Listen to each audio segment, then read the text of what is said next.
Santa's round and jolly, Christmas Day is near, it's almost here.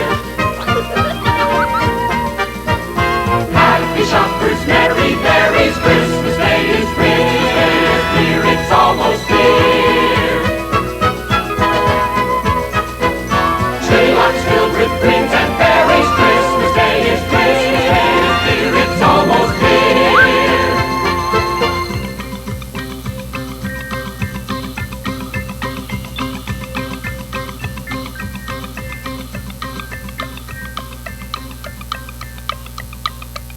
In Bear Country, Christmas excitement was mounting. The waiting was down to 10 hours and counting. The holly was hung. The presents were bought. A magnificent Christmas salmon was caught. Hey, everybody, I'm home. Hey, look what... Whoop.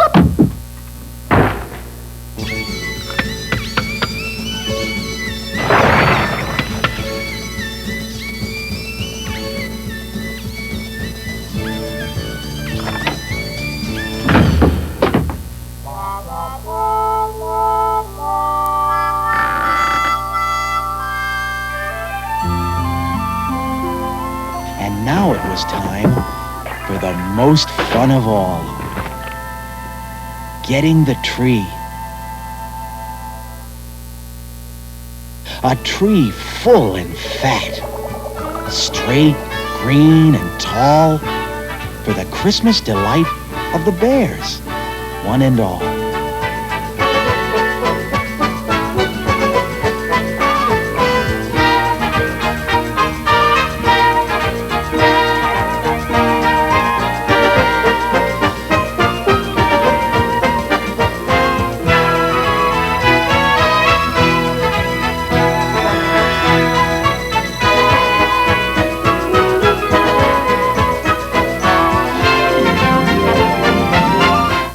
A magnificent tree.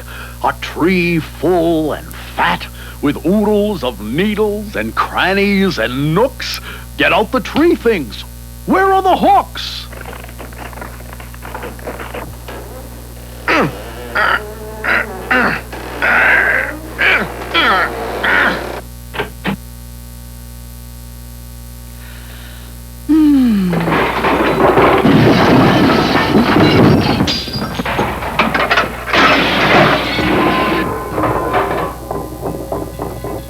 They had boxes of things in closets and cupboards and corners of halls.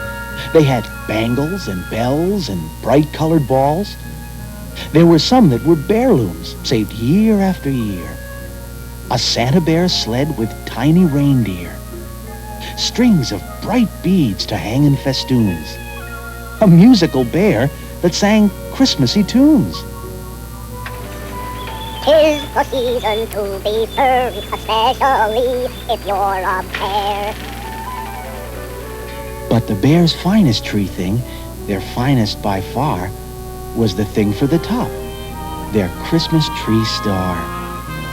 It had 18 points and was so glittery bright that the stars of the heavens seemed dim in its light. What an array. What a display.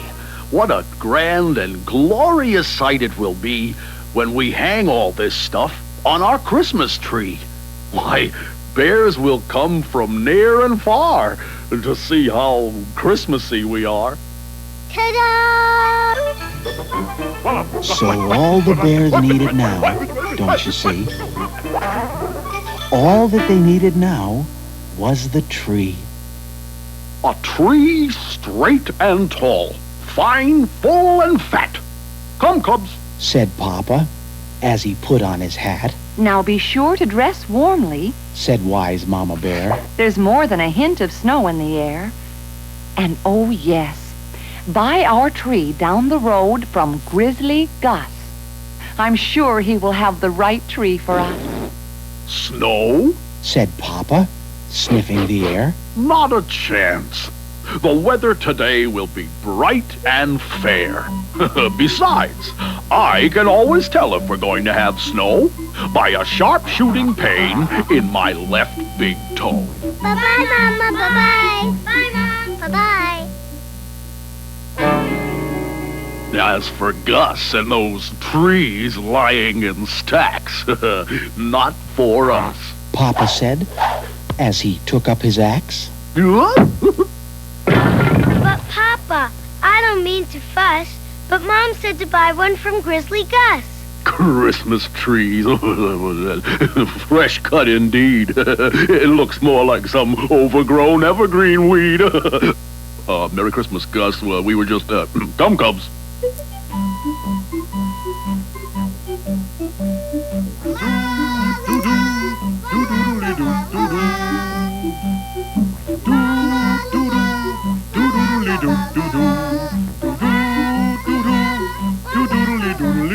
Now, brother and sister usually did what Mom said, but not Papa. Pop did whatever came into his head. And a fine, fat tree is what came into his head that particular Christmas. No matter what, no matter where, if it means going down to the Panama Isthmus, if it means climbing up to the top of Pikes Peak, I will find the right tree if it takes us a week. But, Papa, Christmas is just hours away.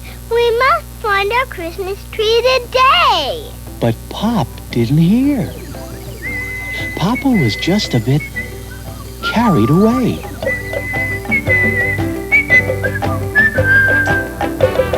We need a tree for Christmas, a fine fat tree is a must.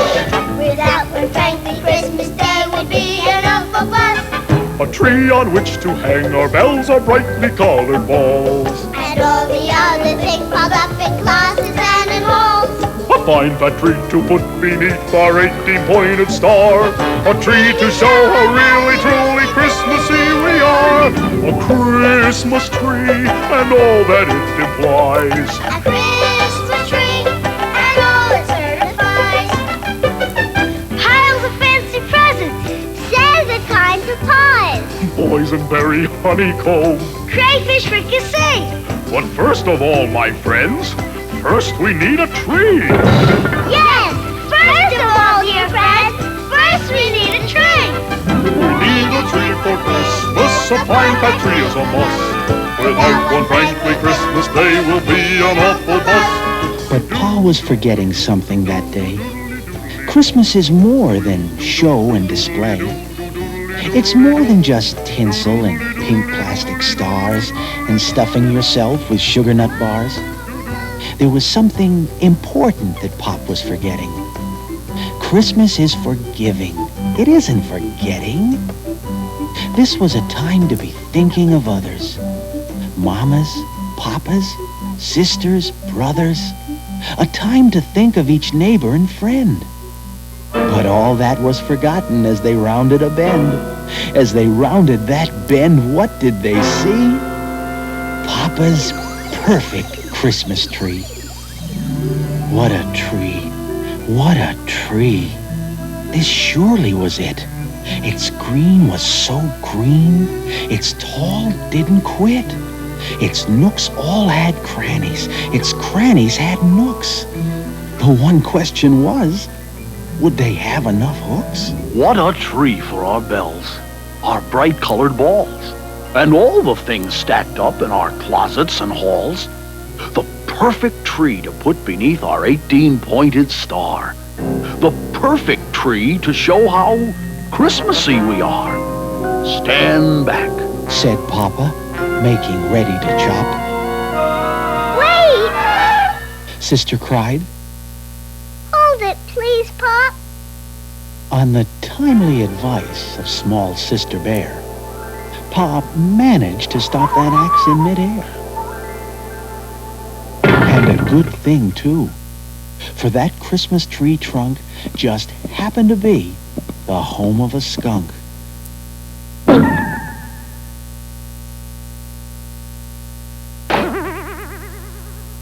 And some squirrels, and a grouse, and one small chipmunk also resided in that Christmas tree's trunk, plus 26 crows who were renting upstairs. And they were none of them happy.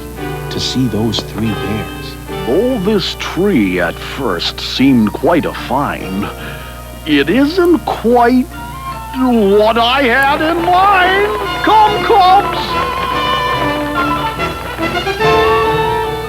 There was something else Pa hadn't in mind as they rapidly left Mr. Skunk's tree behind. That the coming great day was the crows' Christmas, too. And the squirrels, and the chipmunks. If he chopped down their tree, what would they do? And the skunk and the grouse, what would they do if he chopped down their house? Where would they have their holly and bells, their Christmas goodies, their Christmassy smells? How would they enjoy their Christmas feast? But such questions as those did not bother Papa, not in the least. His head was so filled with his bangles and bells, his bright-colored balls, his tree things stacked up in closets and halls, that there just wasn't room for anything more. Onward! Cried Papa, and the bears pressed on with their Christmas tree chore. I will find the right tree. I must and I will. I will forward any stream. Climb any hill. Go over Niagara Falls on a log. Penetrate the impenetrable fog. Brave the terrors of sinister bog. I will find the Christmas tree we seek. I will find the right tree if it takes us a week. No matter what. No matter where. Just as sure as my name is Papa Q Bear. But please, Papa, please, we must find a tree soon. Sister's right, Dad. It's getting late in the afternoon. A tree fine and fat, straight, green, and tall. And at that very moment, the snow Mom predicted started to fall. Hey, wait, Papa, hold it. Wait for us.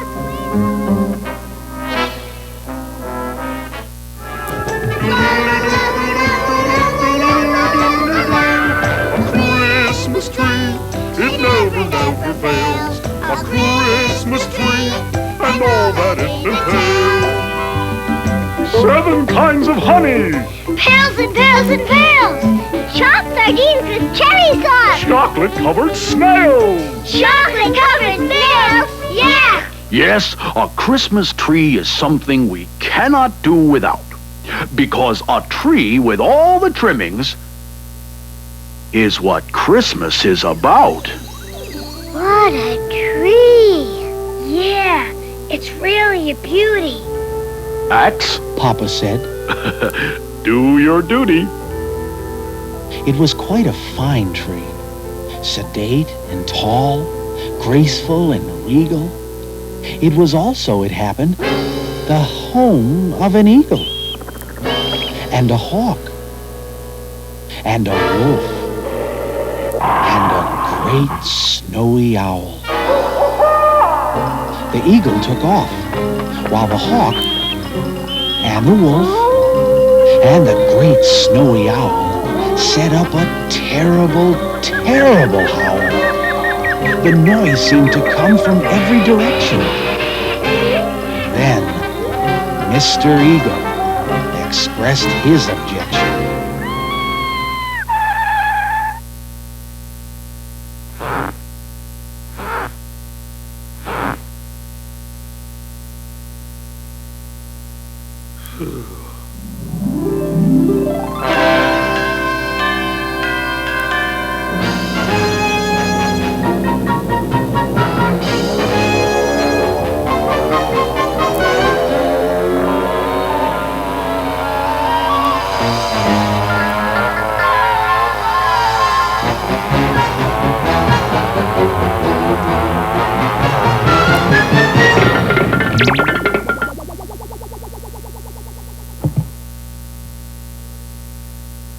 No, that tree back there wasn't quite it.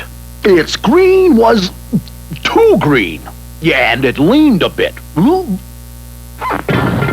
It wasn't quite what I had in mind. Come, we still have a tree to find. Completely ignoring Papa's left big toe, the snow had become a really big snow. A snow of snows. A blizzard of blizzards. Why, there was snow on the ground up to their gizzards. Up the mountain, follow me. I'll find one soon. You'll see. You'll see I'll find the perfect Christmas tree. I hope so, Dad. The snow's getting deep, and the mountain is getting pretty steep. Full and fat, tall and green. The finest tree you've ever seen. Now that is the kind of tree I mean. Hurry, Papa, chop it down. Yes, we still have time to get back to town. But Papa was silent as he looked at that tree. Strangely silent. What did he see? What Papa saw through the driving snow was a tiny window. Within, a glow. Pop hardly breathed. He spoke not a word. What he saw through the window was a tiny snowbird busily trimming his Christmas tree with the help of the members of his family. Their tree was a twig decorated with seeds that the tiny snowbirds had collected from weeds. And for the first time that day, Papa saw Christmas in a different way. Maybe it was the tiny twig tree, or maybe the seeds that helped Papa see the other guy's needs. Merry Christmas! But whatever it was, Pa shouldered his axe and spared the tree. He remembered what Christmas is really about. He'd had it all backwards and inside out. This is a time to be thinking of others. Mamas, papas, sisters, brothers, fellow creatures great and small, fellow creatures one and all. But, Pop, Said the cubs. what about our tree? The tree for our bells, our bright-colored balls, and all that stuff in our closets and halls. No problem at all. There's no need to fuss. We'll go back and buy one from Grizzly Gus. Grizzly Gus? But, Papa! Don't bother me with questions, please. Here now, hop to it. Put on these skis. So Pop and the cubs put on skis and went back for one of old Grizzly's trees.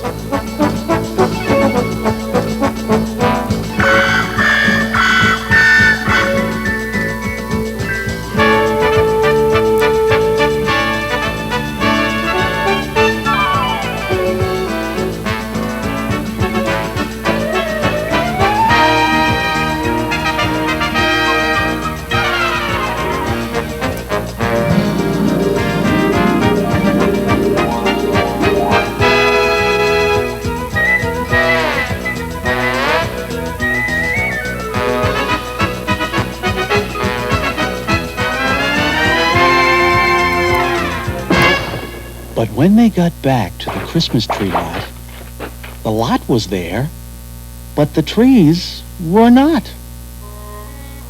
Only a sign saying, "Sorry, sold out," and some tired old needles lying about. When Sis saw those needles, well, she thought she might cry. But then, something wondrous caught her eye. Look!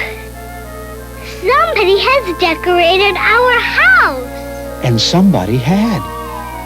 The chipmunk, the skunk, the crows and the grouse, the eagle, the owl, and all of the others, and quite a few of their sisters and brothers, were returning the kindness Pa showed those snowbirds. The bears, they were speechless. They just had no words. All of the bear's tree things were there. The bangles, the bells, the musical bear, the Christmas tree star, the Santa Bear sled. Why, everything's shining. Sister suddenly said. Then, a very special starry light filled the sky that Christmas Eve night. It didn't come from that pink plastic star. It was the light of the Christmas star. The true Christmas spirit shone down that night. It filled the whole sky with a lovely light. It charged the cold, clear, bare country air. It reached the heart of every bear and their fellow creatures, one and all, nature's creatures, great and small. The Christmas star, it says to us, there's more to Christmas than the fuss. There's kindness, love, and warmth, God bless. Squeezes, hugs, and happiness. The Christmas star, it says to us, there's more to Christmas than the fuss. The Christmas star reminds us all to love God's creatures, great and small. Not just bears like me and you, but nature's other creatures too. Wriggly worm and platypus, weasel, hippopotamus. Yes, and even people too. They are nature's creatures too. So Merry Christmas to us all, fellow creatures one and all. So Merry Christmas, one and all, fellow creatures great and small. Merry Christmas, one and